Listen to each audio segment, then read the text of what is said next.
Namaste, greetings and blessings, and welcome to the Center for Spiritually Integrated Arts. This is our Sunday message, and I am Reverend Dr. Raymont Anderson, the founder and spiritual director of this center. And I invite you to watch not only this Sunday message, but any of our archived messages. I invite you to join any classes or events that we have going on. I invite you to reach out and email if you have any questions. Questions about this community, questions about me, questions about what we do, or questions about this science of mind and spirit, liberation theology that we practice and teach. And if by chance you find yourself seeking beloved community with other like-minded beings, even if you already belong, are a member of another community, church, or center, you are more than free to have multiple affiliations wherever you are fed and find community. You are invited. And lastly, feel free to click like, subscribe, and share this or any other message or announcements with others in your circle. And with that, much appreciation, love, and blessings. Enjoy the message.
Namaste and greetings.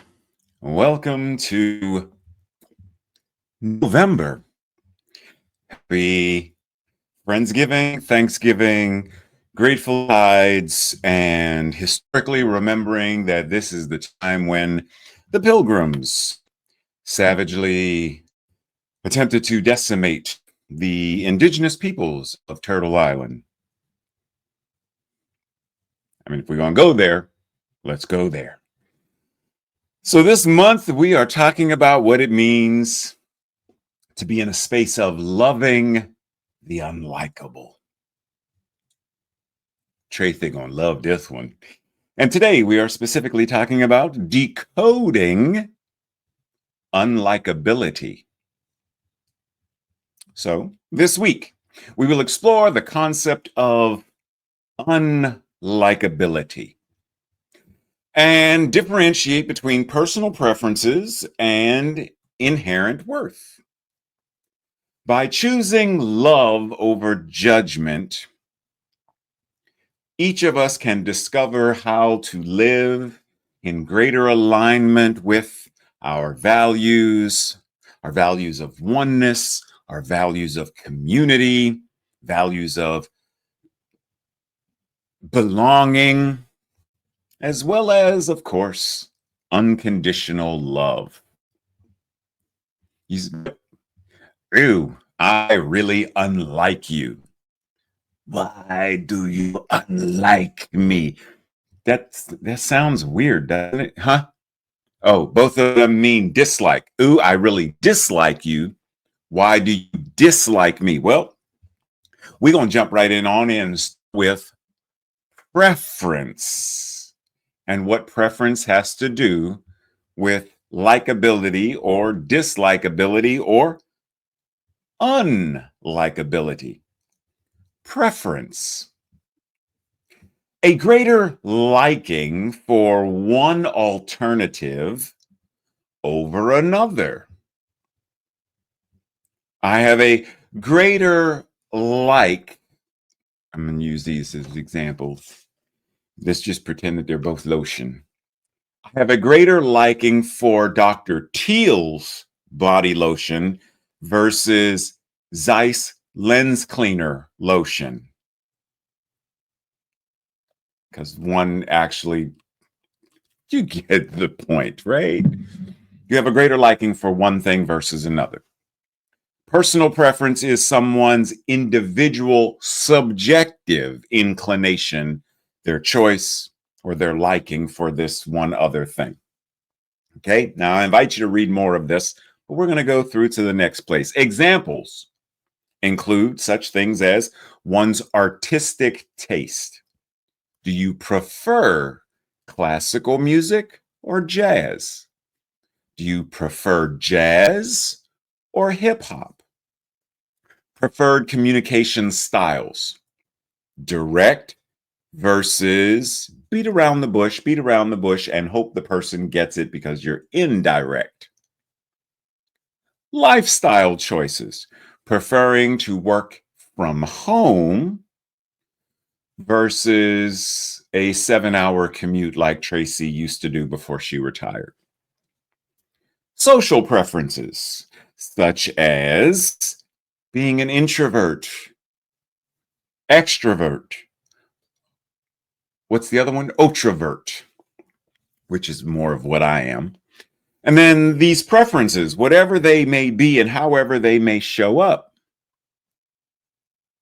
influence and impact all of our various decisions, all of our various choices, and how we show up and interact in the world.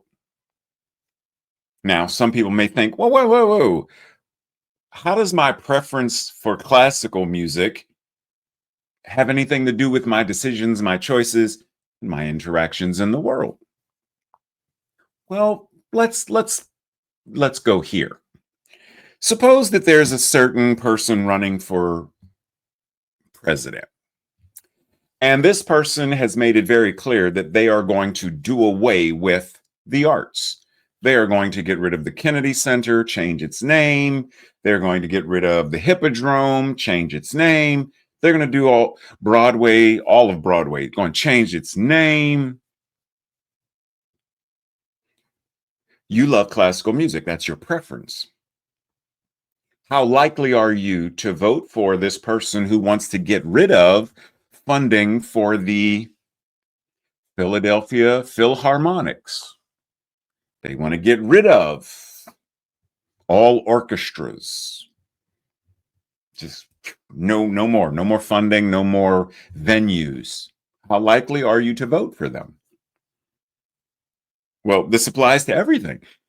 How likely are you to go to a restaurant where, such as Tracy and I went to many years ago in New York, Hard Rock Cafe, where the music was so loud. I mean, it was obscenely loud that I couldn't hear my own self chew. Thank goodness Tracy and I know how to sign, because that was the only way communication was going to happen in that place. Our future places, oh, Tracy, next time we go to New York, we should definitely go back to no. Our interactions in the world, as a result of that, we prefer somewhere else. All of our preferences impact how we show up. Now, it's important to note culturally, as it refers to sexual preference or orientation kind of thing, right? Oftentimes people say, well, what's your sexual preference? No, it's not a preference. That's offensive because it implies that the person in the LGBT community can actually choose to be LGBTQ. Now, someone might ask someone who will say someone's bisexual.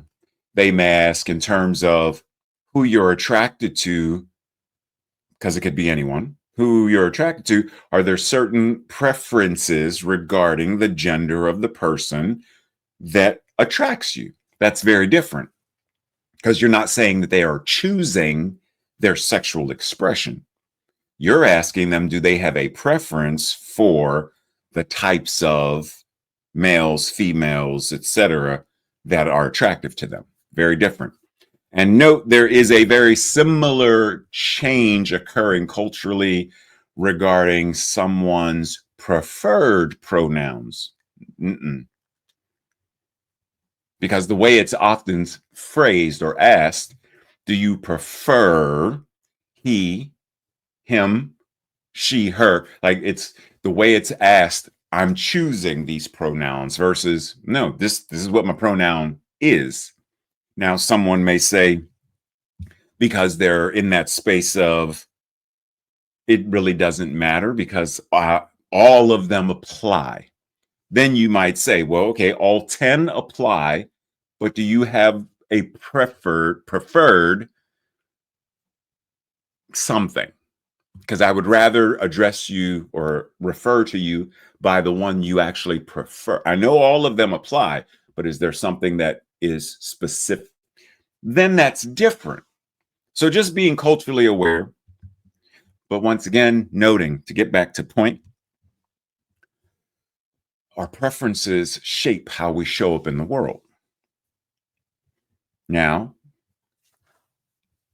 keep in mind that one of the things we are going to be talking about is this idea of inherent worth and dignity. And how do our preferences remind us of our inherent worth? Now, let's start with the concept of inherent. Existing in something as a permanent, as an essential, and as a primary characteristic attribute. It's already there. It's permanent. It doesn't shift. It doesn't change. It's not like the seasons. What season is this? It is spring. For my inherent worth in spring is that of a quarter. But come fall, my inherent worth will be worth a ton of gold. No, your inherent worth doesn't change. And oftentimes, because it's this idea of preferences, we think that our inherent worth is tied to who we are, like our role. What do we do? Versus you are worthy simply because of what you are. Meaning what? You are a divine expression of oneness itself, an incarnation of God itself. There is no more being worthy than that. You are the universe expressing itself as you. You're worthy. Now, we're talking about this idea of decoding, which implies there is something to figure out. What are we figuring out? We're figuring out, well, first, I want to do an acronym because it's my thing. To decode is discerning emotional choices over divine embodiment. Meaning, am I able to discern? Am I able to distinguish between, am I choosing this preference? Am I choosing this action? Am I choosing whatever this is because of what my emotions are causing me to feel, or because it's what I am as my divine embodiment? Am I choosing to flip this person off in that car over there who keeps changing lanes without using a signal?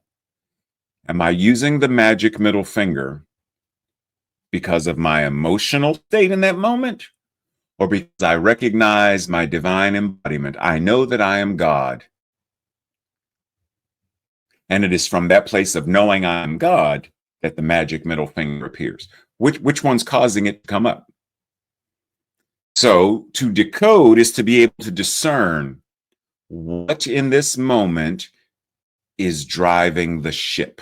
What in this moment is causing this behavior? What in this moment is causing that reaction? Breathe.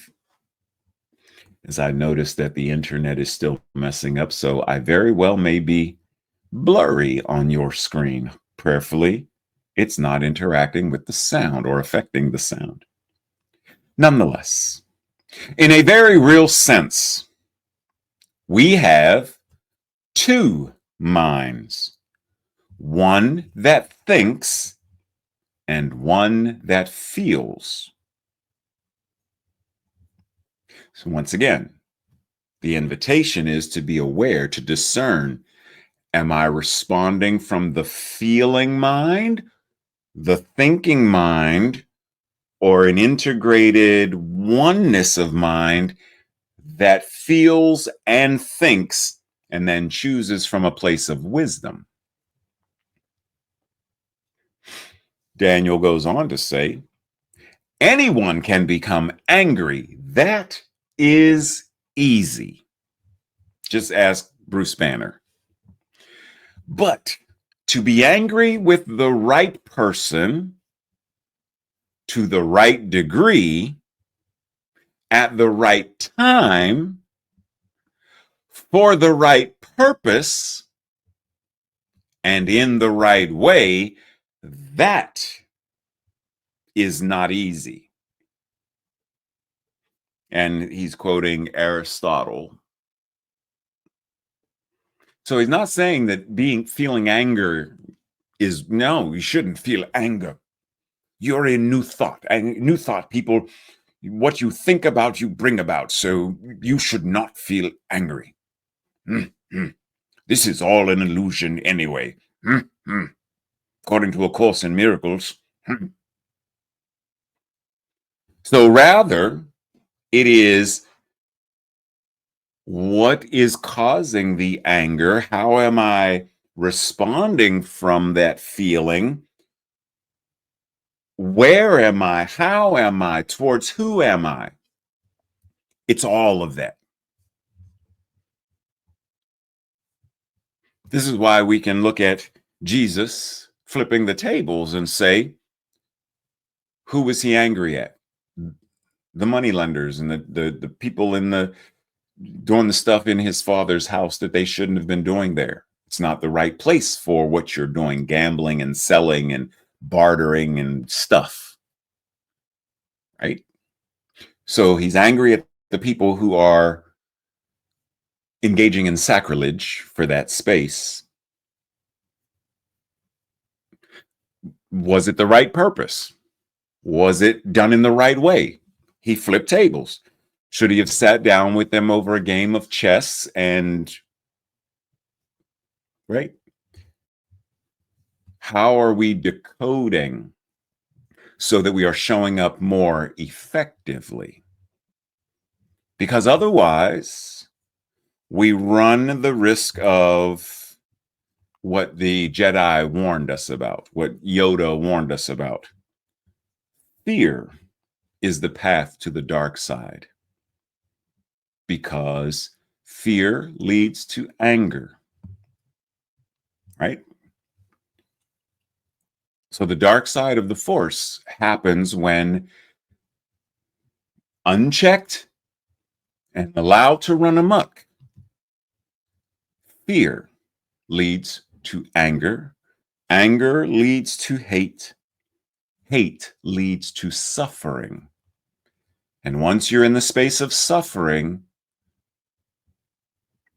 and you have allowed yourself to open to it all, you're no longer a Jedi. You are a Sith Lord. You are a messenger of the dark side of the Force. Do we realize that this is in many ways the same for us? Fear, right? Let me follow the thing. Fear leads to anger. Anger leads to hate. Hate leads to suffering.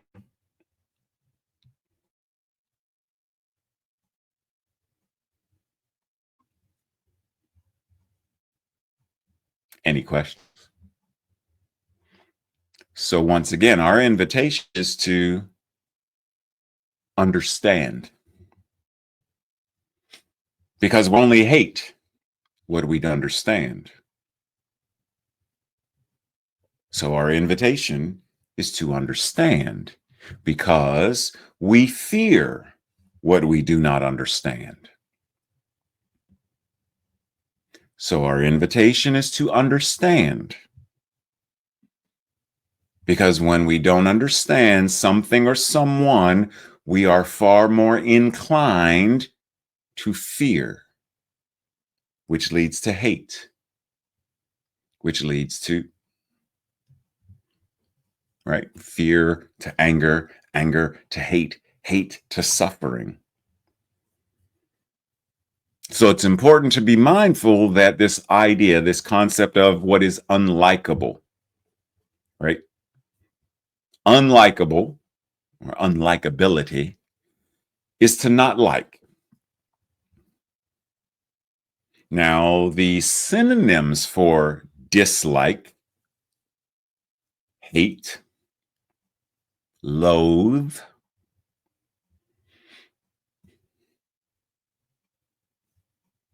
right? And we may not be thinking that, well, wait. If I say that I don't like, I don't like my broccoli. I don't like runny eggs. I don't like the yolk when it's runny. Am I actually saying that I hate it? But note, go back. It's nasty. I disapprove of it. So there's a different layer of when we're communicating, how are we communicating more clearly to make sure that our meaning is understood? Because there's a lot of things that we can dislike. And there are the nuances of to what degree do I dislike? To what degree do these individuals dislike what's on their plate? To what degree do some people, Tracy, dislike horror movies? Does she hate them? Does she find them offensive? To what degree does someone dislike a certain location? Yeah, I don't like New York City. My oldest son, he doesn't like New York City. Too many people. Feels claustrophobic, social anxiety stuff. Doesn't like New York City. Would he say that he hates it? I don't know. Some people don't like Washington, D.C., the capital. Why? Too many tourists.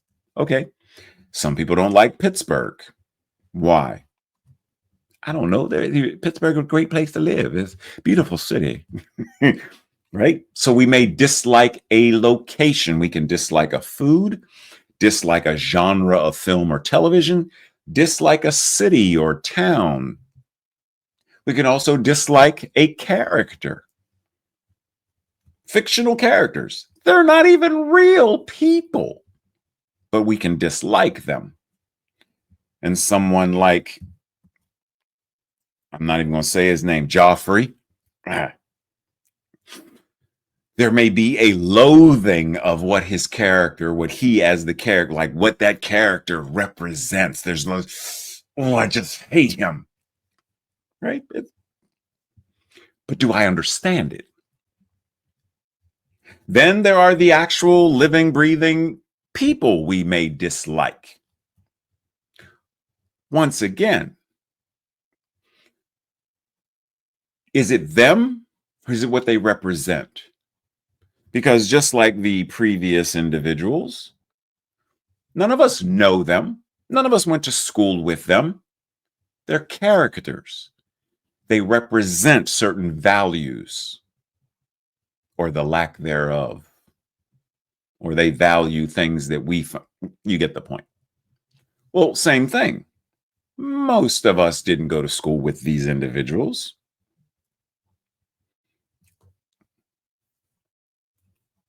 So, do we dislike them? Do we dislike them because of what they represent? Are we even able to communicate what that is? Because once again, what we don't understand, we dislike, fear, hatred, etc. So the more we understand, when we understand people's stories, then all of their actions, including all of the ways in which they hurt people, begin to make sense. Note, doesn't say that it makes it acceptable. It makes sense. I understand it. Do we understand people's stories? Do we understand our own stories? Dr. King reminds us, I have decided to stick with love. But why? Because hate is too great a burden to bear. What causes suffering? Fear to anger, anger to hate, hate to suffering. It wears you down.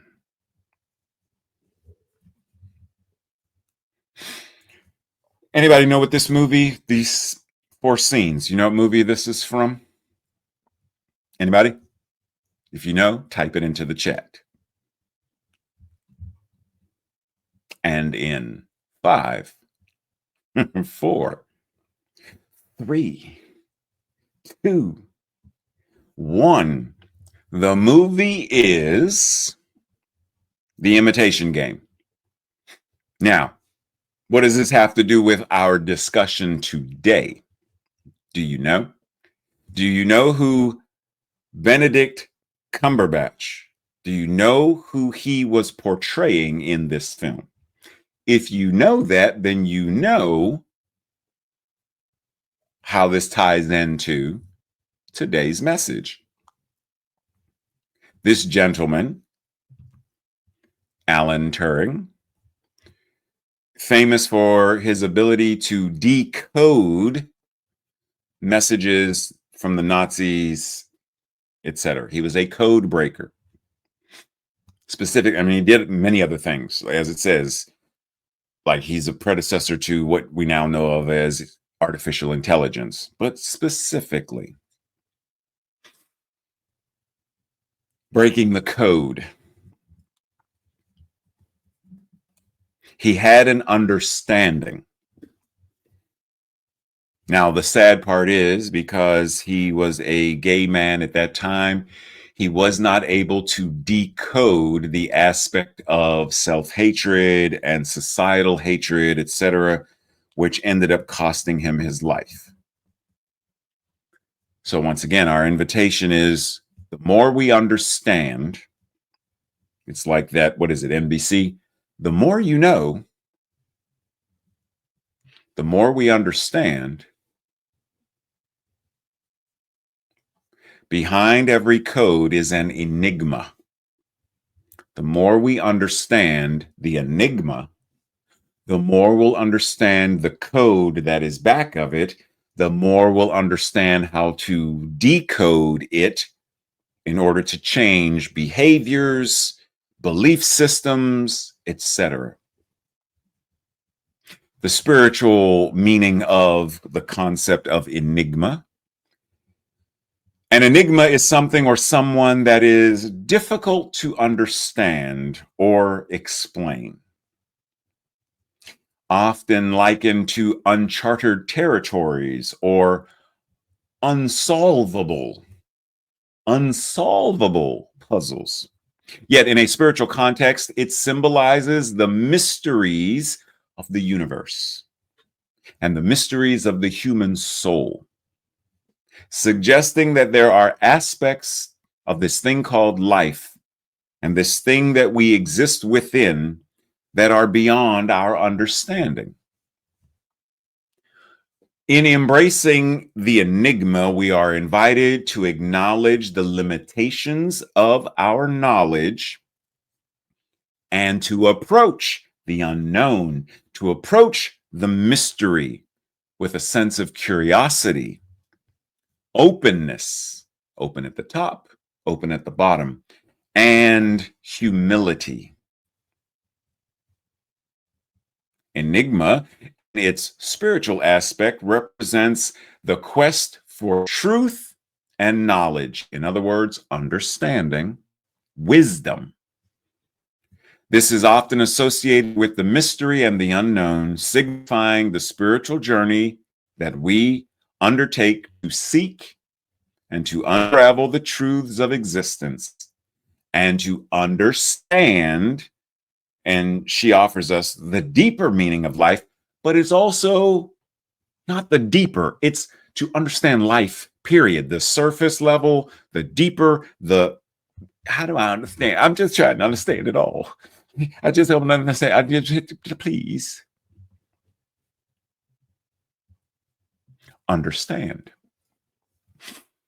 Now, I'm not going to go through this. I'm inviting you to read it on your own, but the concept is attachment. When we judge, when we criticize, it's usually, and I'm going to say that usually, it might be always, but usually because we have grown attached to something. Let's say, for example, if I am attached to the Pittsburgh Steelers, that's my preferred team, then I'm going to criticize all other teams. There's a judgment to, oh, you're a fan of, oh, you're one of them, Giants. I can see Tracy's face right now. There's judgment because of my attachment to my preference. Versus, I could very easily say, oh, I prefer the Steelers. Oh, you prefer, oh, that's cool. So what do you like about them? Oh, that's the same thing I like about the Steelers. Cool. So do you like football? Football. Do you like baseball? Ah. So what team? What's your? Oh, yeah, yeah. No, no, not the Pirates. Not yeah. I don't.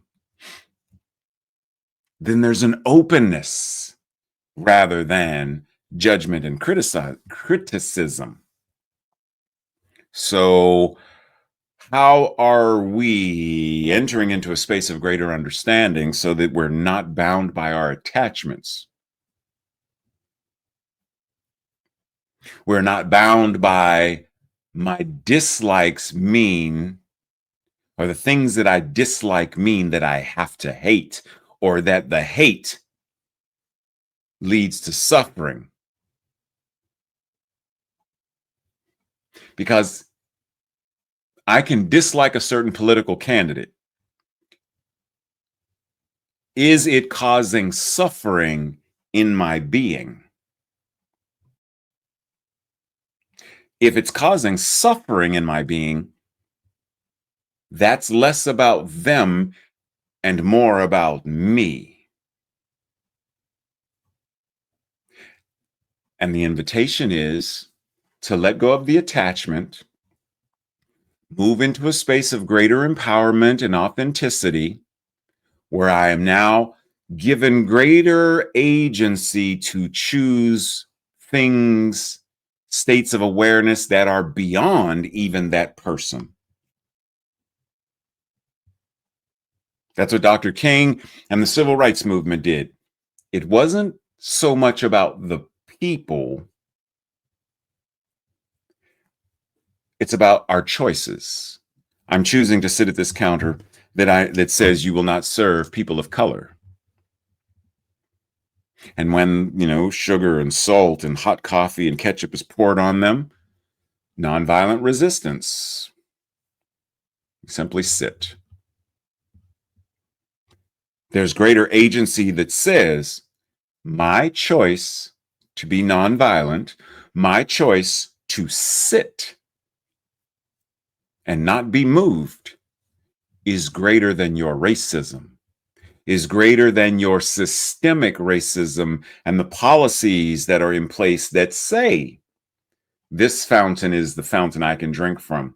That one will get me locked up.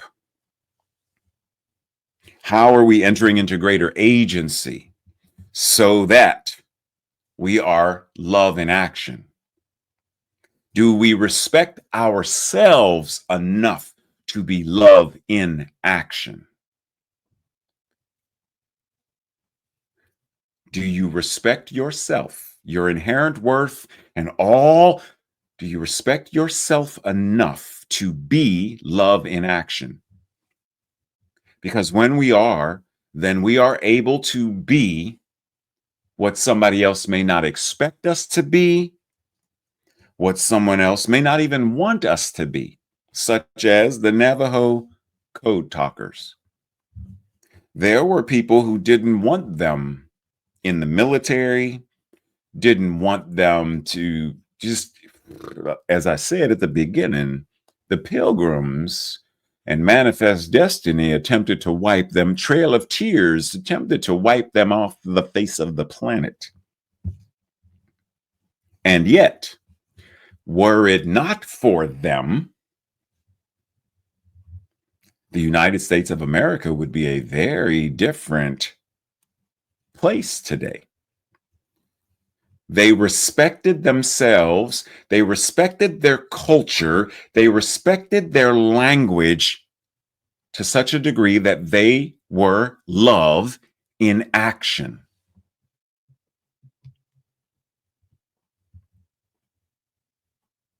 Dr. Holmes invites, I do not care very much for the word tolerance, as though we tolerated each other. That is better than intolerance, but people who are tolerant because they have made up their minds to be tolerant are missing a lot. I like the word understanding. There's that word again. When we understand. When I was a public school teacher in Pittsburgh, there was a magazine I guess it's a publication. I don't know if it was enough to be called a magazine, but there was a publication called Tolerance Magazine, Tolerance Publication. And I think it was a quarterly thing. And even back then, in my closeted state and conservative Christian ideologies of the time, just there was something about that. I don't want to be tolerated. Tolerating me says, I would prefer to not have to deal with you at all. I would prefer not to even see you, but I will put up with it. Versus, as Dr. Holmes says, understanding. First, let me understand why I tolerate anyone. What's going on that's making me prefer to choose to act? What's going on? But then once I remove the veils of that, now I'm in a space where I can understand you. And from understanding, there is greater opportunity for respect. So if we're going to understand, do we understand what it means to understand? What is understanding? Understanding is comprehension. It's mastery, discernment, appreciation, consciousness, and awareness. See, understanding is, once again, the nuances of language. So when I say I understand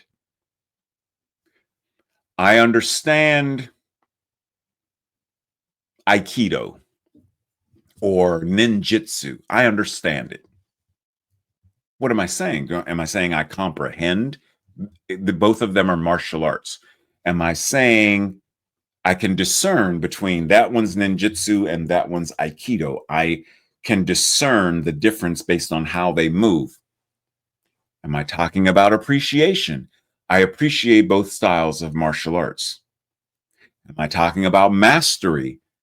My understanding of them is because I have studied them and have mastered them. Simply saying I understand doesn't get you to really understand what I'm referring to. So once again, part of understanding is clarity. Clarity of communication. So crack the code of language. Crack the code of, because when we are able to do that, then we are able to get, so here's a word. Once again, we'll say karate. Here's a word. Karate. Karate. What's the word mean? Well, break it up in Japanese. Karate. The art of the empty hand. So what does that mean? It means the ability to defend and fight without a weapon. That's the general concept, even though in karate there's a bow staff and nunchucks and a variety of things, sai and tonfa, it's a variety of things. But the concept of the word. I mention this because when we are in a state of understanding and we are cracking the code, then we can crack the code to why these words exist and how these words show up as behavior.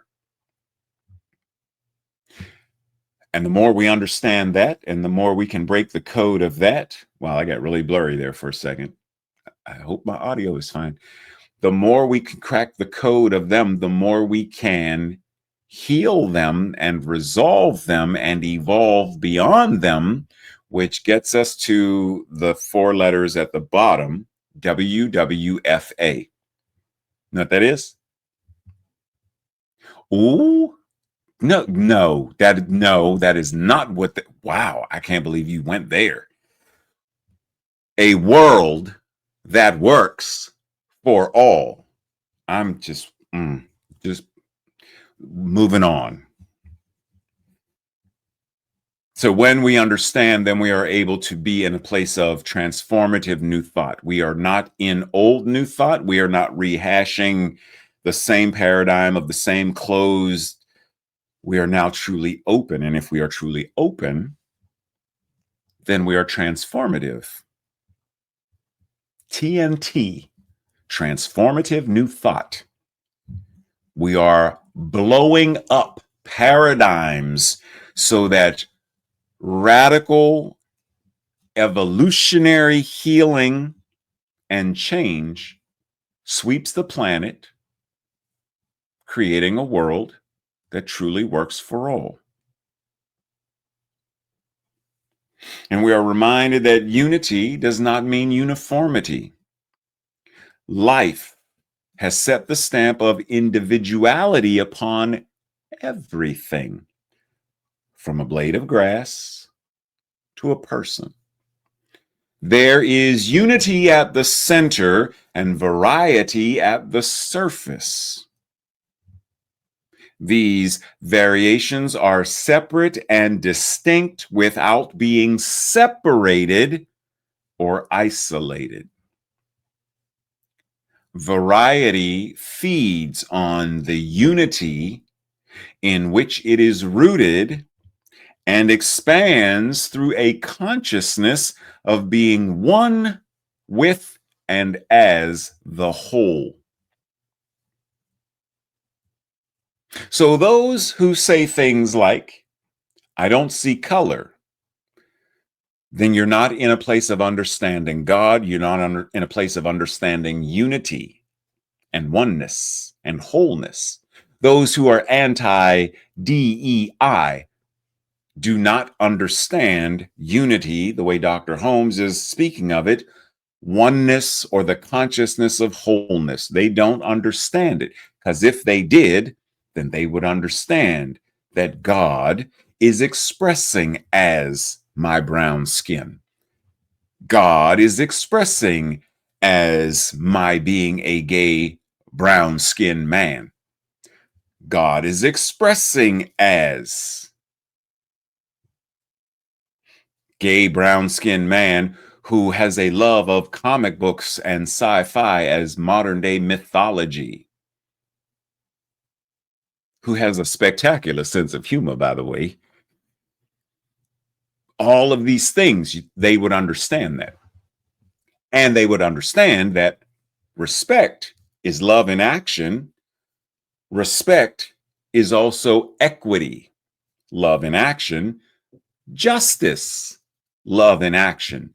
They would understand that as well, but they don't, which is why they say, even some people in New Thought say it. There are some ministers and practitioners who say it because they do not understand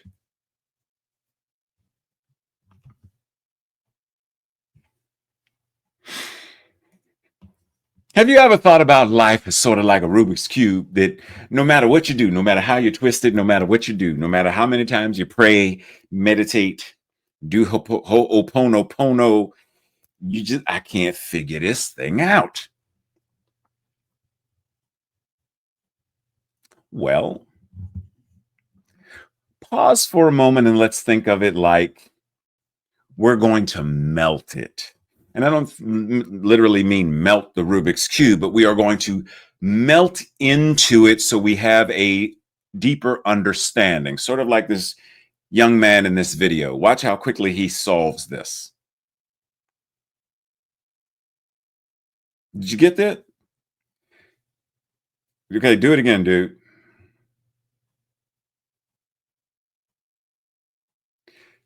He can do that because he has an understanding of how a Rubik's Cube works. He understands the code.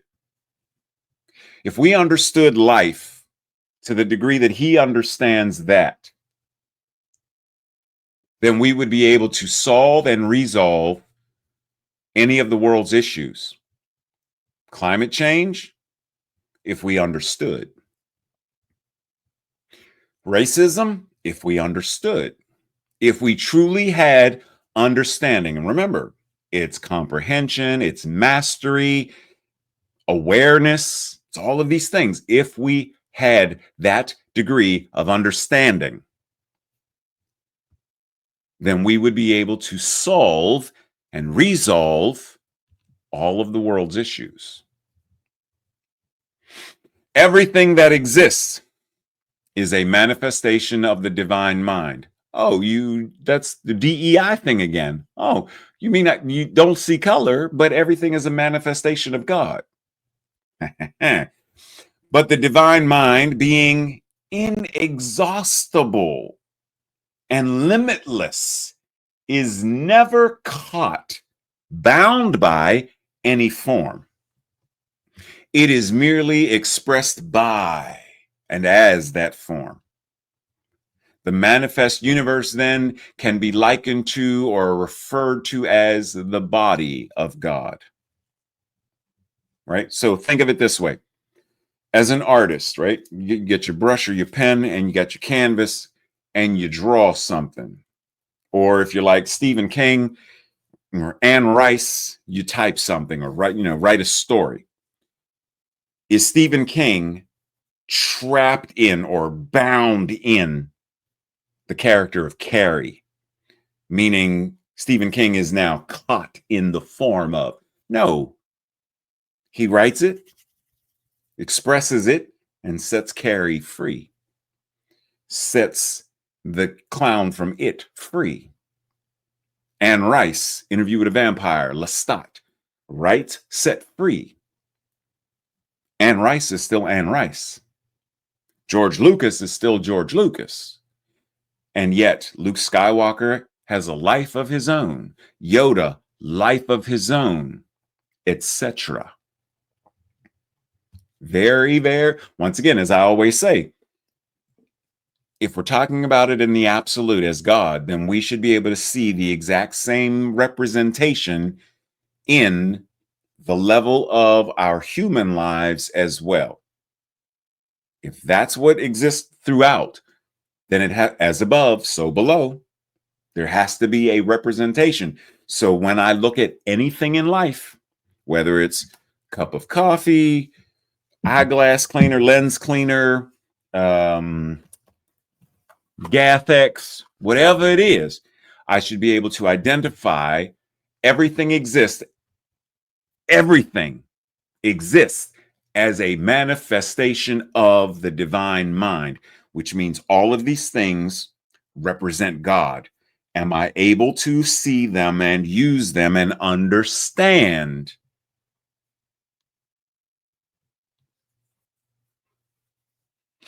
You ever heard that phrase? I think it was Troward who said it. To get the bloated nothingness out of the way. Oh, gas X. Bloated nothingness. Gaseousness. It's not substantive, and yet it causes discomfort. The bloated nothingness that he is saying causes discomfort. Same thing. Lens cleaner. Am I perceiving through clouded vision and understanding, or as clear and unobstructed by grit and grime of fingerprints? It's all a representation. That's why I say everything can be spiritual practice when we approach it from that understanding and awareness.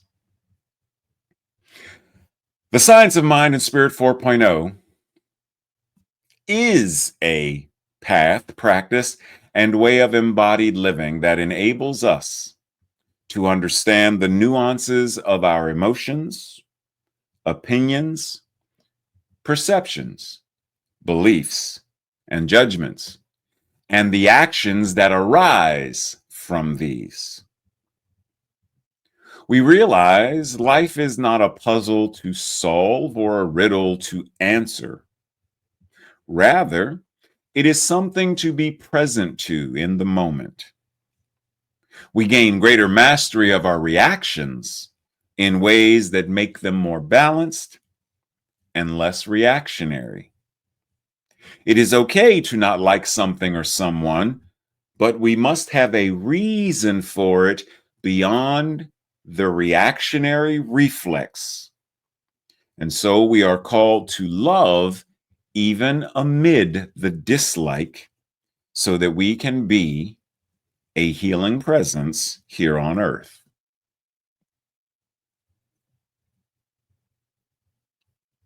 Breathe. This week's declaration, our affirmation, I will say it first. If it resonates with you, I invite you to say it with me the second time. I choose love, even when I encounter something or someone I don't like, because that is my nature. Together. I choose love, even when I encounter something or someone I don't like, because love is my nature. Breathe. This week's Thursday night study group questions or your own personal journal reflection. Who and what do I not like? What is it about them that I dislike? What does this dislike say about me?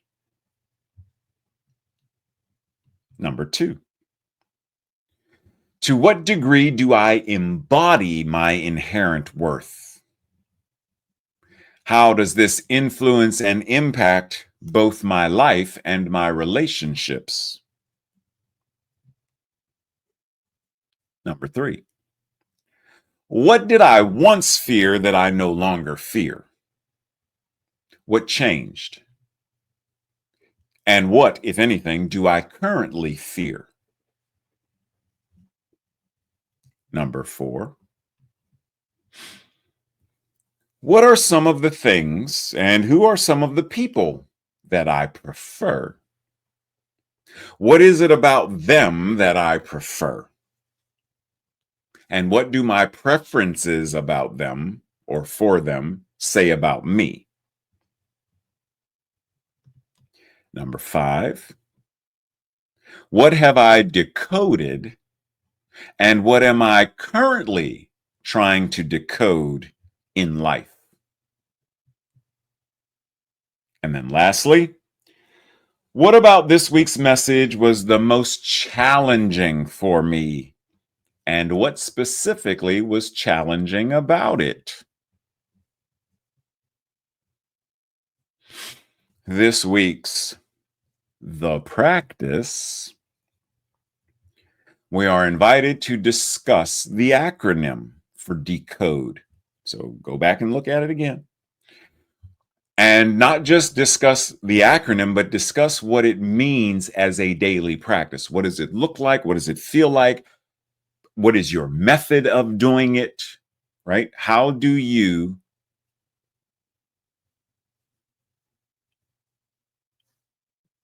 decode?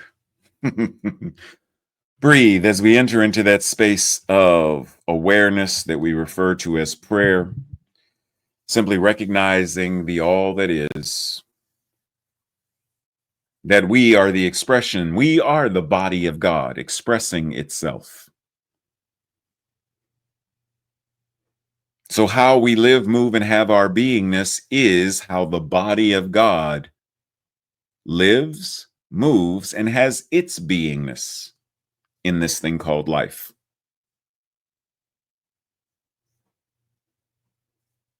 So I breathe, allowing this concept that we have spoken about today of understanding to flood my mind, my heart, my soul, my body